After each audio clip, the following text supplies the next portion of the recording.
તો જય શ્રી કૃષ્ણ, જય માતાજી ફ્રેન્ડ્સ. તો અત્યારે 5 વાગ્યા છે અને ફ્રી છું. તો એમ થયું કે કંઈક બનાવું નવીન. તો જો અત્યારે હું શું બનાવવાની છું, તો અત્યારે મિલ્ક પાવડર એ બરફી બનાવવાની છે. તો તેના માટે મેં 1 કપ મિલ્ક પાવડર લીધો છે, 1 કપ ઘી લીધું છે, 2 કપ ખાંડ લીધી છે. 3 ગણી લેવી પડે, પણ બહુ મીઠું નહીં ખાતા એટલે 2 ગણી જ લીધી છે. 2 કપ લીધી છે અને થોડા પિસ્તા લીધા છે. તો ચાલો આપણે બનાવીએ મિલ્ક પાવડરની બરફી.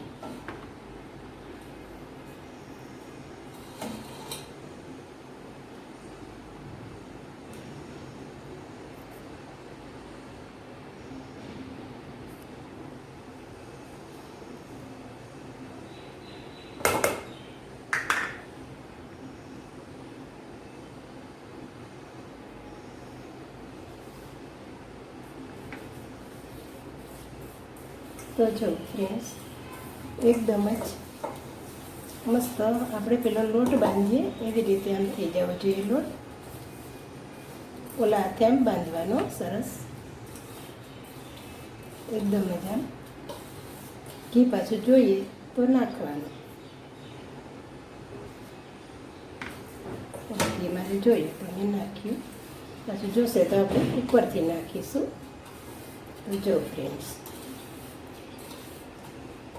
આવી રીતે લોટ જેમ લોટ બાંધીએ એમ લોટને મસળવાનો નહીં, પોલા હાથે જ આમ બાંધી લેવાનો, હળવા હાથે આવી રીતે લોટ બાંધી લેવાનો.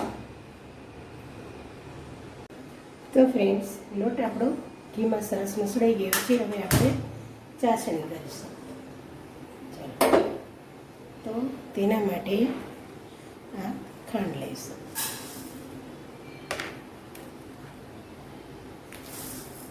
જેવું ગળ્યું ખાતા હોય એટલું નાખવાની. અમે બહુ ગળ્યું નહીં ખાતા એટલે માપમાં નાખું છું.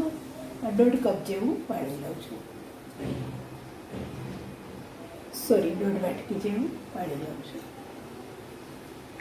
અને આપણે હવે આની ચાસણી બનાવીશું. એક તારીખ ચાસણી કરવાની છે, વધારે બહુ નથી કરવાની એની. એવી રીતે ચાસણી થઈ જાય આપણી. હજી વાર લાગશે ચાસણીને થતાં. સરસ ખાંડ ગોળાઈ જાય અને ચાસણી.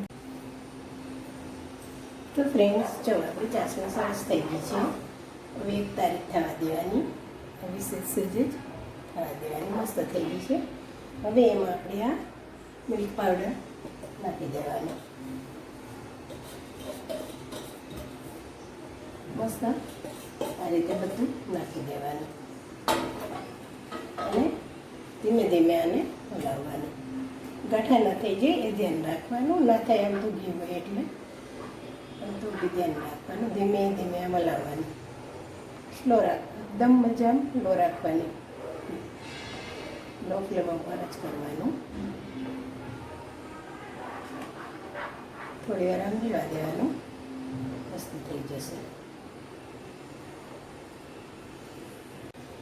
તો ફ્રેન્ડ્સ, જો કાટું થવા માંડ્યું છે આપણું આ મિલ્ક પાવડરનું.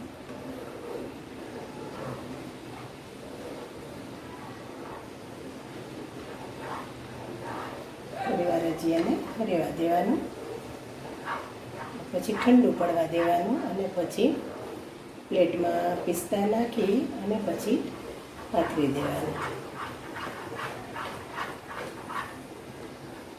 જો સરસ બનાવ્યું છે. જો હા, જો આપણી કઢાઈમાંથી બી છૂટું પડવા માંડ્યું છે. આવી રીતે મસ્ત ચાસણી થોડી આવી જાય એકતારની એટલે એમાં મિલ્ક પાવડર પેલું આપણે ઘીમાં લોટ બાંધ્યો હોય એ મિલ્ક પાવડર નાખી દેવાનો. આવી રીતે કરવાનું. જો બરફી સરસ થાય આપણી પહોંચે. એમને બી શેકીને થાય પણ એ સારી ના થાય. એટલે આવી રીતે કરીએ ને આપણે તો બહુ સરસ બરફી થાય. અને એને ઠરતા હજી 2 કલાક જેવું થઈ જાય કાઢીએ અને ઠરતા બહુ વાર લાગે પાછી.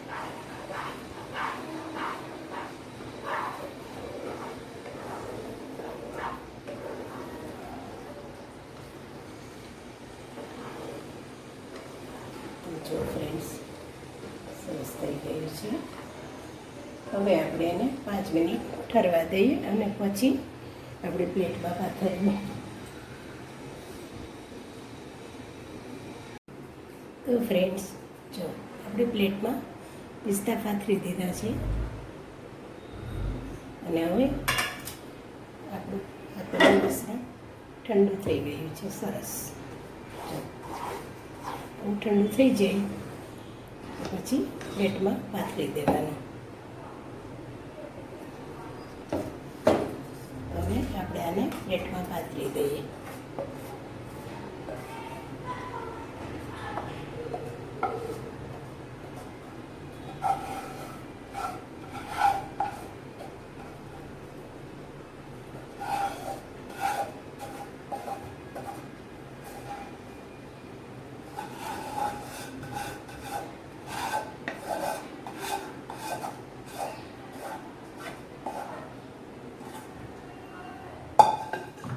તો હવે ધીમે ધીમે આપણે આને સરખું આખી પ્લેટમાં કરી દઈએ. થોડું ઠંડુ થાય પછી આપણે પીસ પાડીશું.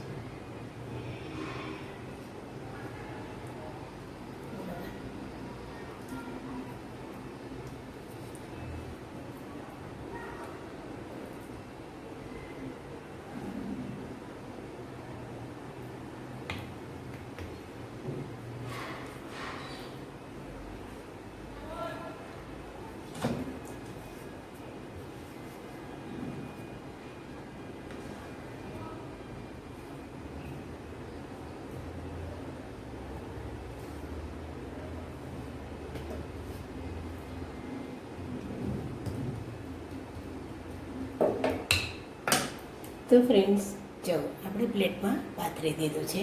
હવે ઠંડુ થાય પછી આપણે ચકતા પાડીએ. તો ફ્રેન્ડ્સ આપણી બરફી બનીને રેડી છે.